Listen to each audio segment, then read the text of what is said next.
মেহেরপুরের একটি ক্লিনিকে জরায়ু টিউমার অপারেশন করতে গিয়ে নাসিমা খাতুন মারা গেছেন। রবিবার রাত ৯টার দিকে ক্লিনিকের অপারেশন থিয়েটারে এই ঘটনা ঘটে। নাসিমা গাংনী উপজেলার গাড়াবাড়িয়া গ্রামের আব্দুল মজিদের স্ত্রী। রোগীর মৃত্যুতে ক্ষুব্ধ স্বজনরা ক্লিনিকের মালিক ডক্টর মিজানুর রহমান ও তার ছেলে অ্যানেস্থেসিস্ট ডক্টর অভির ওপর হামলা চালান। দুজনকে মেহেরপুর জেনারেল হাসপাতালে ভর্তি করা হয়েছে। খবর পেয়ে রোগীর লোকজন পুনরায় ক্লিনিকে হামলা চালানোর চেষ্টা করলে সেনাবাহিনী বিক্ষুব্ধদের ছত্রভঙ্গ করে।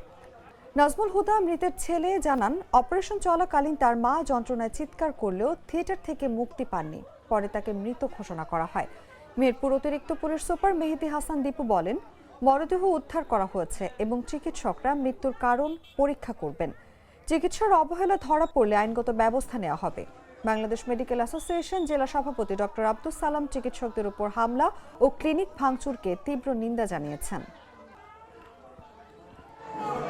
আমরা আমার বোনের লাশকে ব্যবসা করতে চাই না। আমার বোন মারা গেছে, আমার সামনে সে মেরে ফেলছে।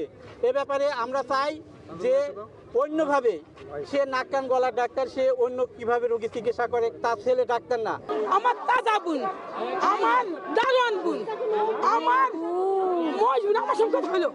আমার বোন আমাকে বলছে, বোন তুমি থাকবো, আমি থাকবো।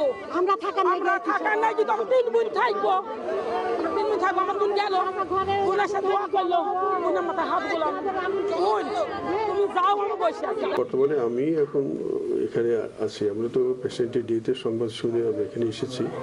আমরা কোনো ডক্টরের সাথে এখনো কোনো কথা বলিনি এটা নিয়ে আমরা কি কতদূর এগোতে পারি, কি সিদ্ধান্ত নিতে পারি। এখন তো পুলিশের হেফাজতে আছে। আমরা এসপি জানিয়েছি যে ঘটনাগুলো যা যা ঘটেছে এটা সবই থেকে জানানো হয়েছে। ওনাকে বলা হয়েছে যে পেশেন্টের কোনো অপারেশন করা হয়নি।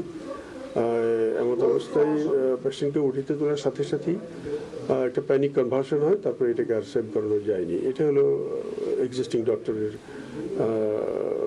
মতবাদ। দুধার চকলেটে একাকার হয়ে ওঠা প্রাণ লেয়ার সম্পর্কের মিষ্টি ম্যাজিক।